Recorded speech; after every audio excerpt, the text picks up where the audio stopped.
First time mo bang magta-travel abroad? Yung tipong excited ka pero sabay may halong kaba? Normal yan. Lahat ng travelers dumaan sa stage na yan. Pero, eto ang good news. Kapag alam mo ang basics, mas smooth, mas mabilis, at mas confident ang first international trip mo. Kaya today, pag-uusapan natin ang lahat ng dapat mong malaman bilang first-time traveler, lalo na pagdating sa immigration, sa documents, sa travel mindset.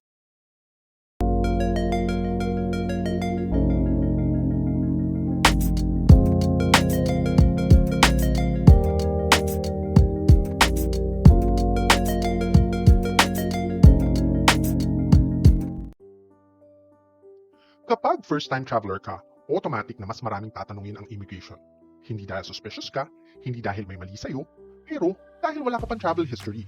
Wala pa silang basis kung responsible traveler ka, wala silang proof na bumalik ka on time, wala silang record na kaya mong mag-travel independently. Kaya, i-expect mo na mas detailed questions, mas maraming follow-up, at mas thorough na checking yung documents mo. Normal yan, protocol yan, walang personalan. Ito yung golden rule. Kung first-time traveler ka, dapat complete yung documents mo.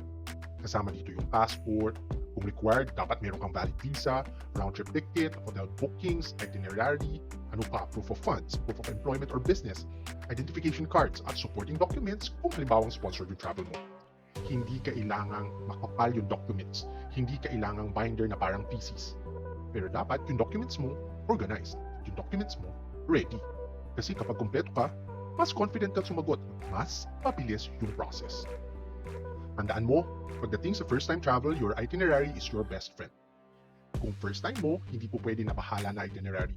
Yung immigration officer, they want to see that you know saan ka pupunta, saan ka titira, ilang araw ka doon, ano yung gagawin mo doon, ano ka gagalaw doon sa bansa na pupuntahan mo. Again, hindi dapat super detailed, pero dapat clear, dapat realistic. Kung may itinerary ka, mas madali lang makikita na legitimate tourist ka. Kung first-time traveler ka, wag rin natin i-underestimate yung proof of funds. Ito yung isa sa pinaka-critical sa first-time travelers. Show money. Hindi naman kailangan ng milyon-milyon. Pero dapat, realistic, consistent, may movement doon sa bank account mo, kaya nung show money mo na i-cover yung trip mo, at laging may matitira ka pa after all the expenses na gagawin mo abroad.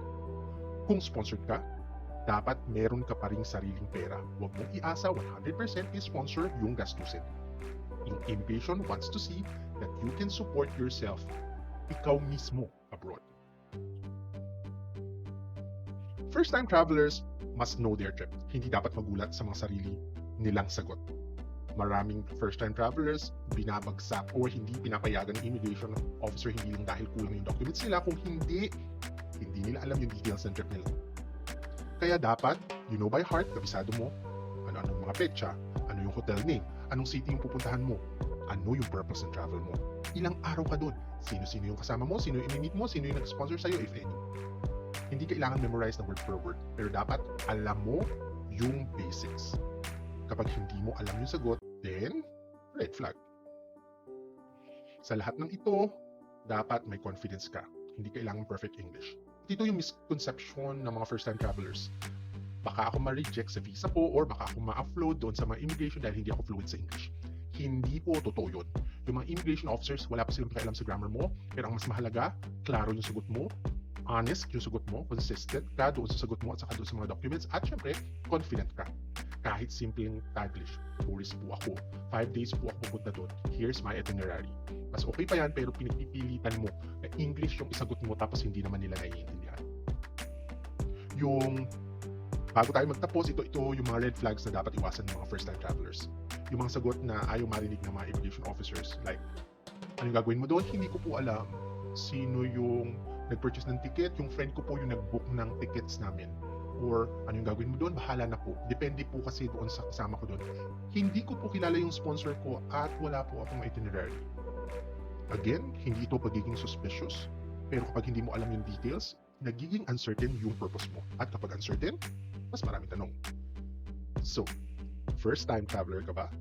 Ito lang yung dapat mong tandaan. Be prepared, be organized, be consistent, be confident. And most importantly, enjoy the experience. Hindi ka dapat matakot kay immigration officer dahil hindi mo sila kalaban.